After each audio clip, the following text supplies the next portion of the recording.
Self ಟಾಕ್ನಲ್ಲಿ ಇವತ್ತು ನಾವು Sunday special how to make an omelette ಮಾಡುವ ವಿಧಾನ ಹೇಗೆ, ಇದನ್ನು ಹೇಗೆ ಇಂಗ್ಲೀಷ್ನಲ್ಲಿ ಮಾತನಾಡೋದು, ಇಂಗ್ಲೀಷ್ನಲ್ಲಿ ಹೇಳೋದು ಅಂತ ನಾನು ಹೇಳಿಕೊಡ್ತಾ ಇದ್ದೇನೆ. ಯಾರಿಗೂ ಆಮ್ಲೆಟ್ ಮಾಡಲಿಕ್ಕೆ ಕಲಿಸ್ತಾ ಇಲ್ಲ.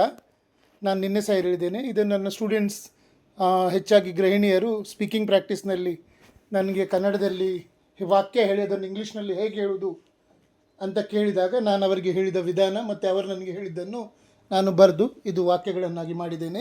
ಸೊ ನೀವಿದನ್ನು ಇಂಗ್ಲೀಷಲ್ಲಿ ಹೇಗೆ ಹೇಳೋದಂತ ಮಾತ್ರ ಕಲಿಯೋದು. ನಿಮಗೆ ಇದೆಲ್ಲ ಗೊತ್ತಿದ್ದರೆ ವೆರಿ ಗುಡ್, ಗೊತ್ತಿಲ್ಲದಿದ್ದರೂ ಗೊತ್ತಿಲ್ಲದವರು ಪ್ರಾಕ್ಟೀಸ್ ಮಾಡಿ, ಗೊತ್ತಿದ್ದವರು ನಿಮ್ಮ ಥಿಂಕಿಂಗ್ ಲ್ಯಾಂಗ್ವೇಜ್ ಮಾತೃಭಾಷೆ, ಜಾಸ್ತಿಯಾಗಿ ನಾವು ಮಾತೃಭಾಷೆಯಲ್ಲಿ ಥಿಂಕಿಂಗ್ ಮಾಡ್ತೇವೆ, ವಿಚಾರ ಮಾಡ್ತೇವೆ, ಅದನ್ನೀಗ ಇಂಗ್ಲೀಷ್ನಲ್ಲಿ ಅದೇ ಈಗ ನಾನು ಹಾಲ್ನಲ್ಲಿ ಕೂತ್ಕೊಂಡಿದ್ದೇನೆ, ನಾನು ಒಳಗೋಗಿ ಆಮ್ಲೆಟ್ ಮಾಡೋದಿದ್ರೆ ಹೇಗೆ ಮಾಡ್ತೇನೆ ಅಂತ ನಿಮಗೆ ಎಲ್ಲ ನಿಮ್ಮ ತಲೆಯಲ್ಲಿ ಉಂಟು. ನೀವು ಅದನ್ನು ನಿಮ್ಮ ಯೋಚಿಸುವ ಭಾಷೆಯಲ್ಲಿ ಹೇಳ್ತೀರಿ, ಅದನ್ನೇ ಇಂಗ್ಲೀಷ್ನಲ್ಲಿ ಹೇಳಿ. 1 ಸಲ ಅಲ್ಲ, 2 ಸಲ ಅಲ್ಲ, 3-4 ಸಲ ಹೇಳಿ. ಆಗ ನಿಮಗೆ ಇಂಗ್ಲೀಷ್ ತುಂಬ ಸುಲಭವಾಗಿ ಬರ್ತದೆ. ಓಕೆ ಸರಿ, ಈಗ ಇದನ್ನು ಹೇಗೆ ಹೇಳುವುದಂತ ನಾನು ಹೇಳಿಕೊಡ್ತಾ ಇದ್ದೇನೆ. ಗೋ ಟು ದ ಕಿಚನ್, ಅಡಿಗೆ ಮನೆಗೆ ಹೋಗಿ. ಟೇಕ್ 2 eggs, 2 ಮೊಟ್ಟೆಗಳನ್ನು ತೆಗೆದುಕೊಳ್ಳಿ.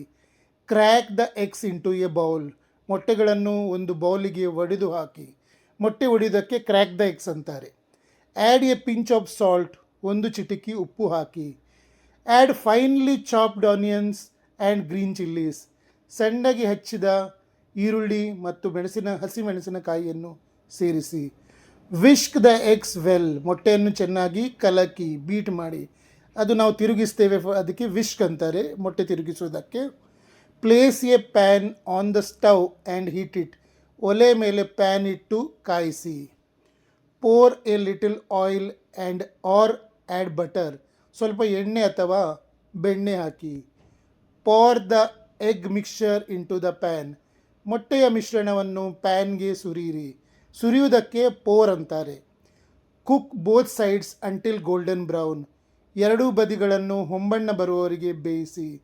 Your omelette is ready to serve, ನಿಮ್ಮ ಆಮ್ಲೆಟ್ ಸವಿಯಲು ಸಿದ್ಧವಾಗಿದೆ. ಇದನ್ನು ನೀವು ಏನು ಮಾಡಬೇಕಂದ್ರೆ ನೀವು ಹೇಳಬೇಕಿದನ್ನು.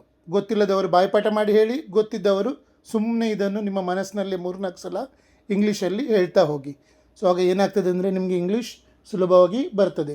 ಮತ್ತು ಇದನ್ನು ನಾನು ಇಂಥ ಟಾಪಿಕ್ಗಳನ್ನು ಈಗ ಕೊಡ್ತಾ ಹೋಗ್ತೇನೆ. ನೀವು ಇದನ್ನು ಚೆನ್ನಾಗಿ ಕಲಿತ್ರೆ ನಿಮಗೆ ಇಂಗ್ಲೀಷ್ ಖಂಡಿತವಾಗಿ ಮಾತಾಡಲಿಕ್ಕೆ ಬರ್ತದೆ, ಅದು ನನ್ನ ಗ್ಯಾರಂಟಿ.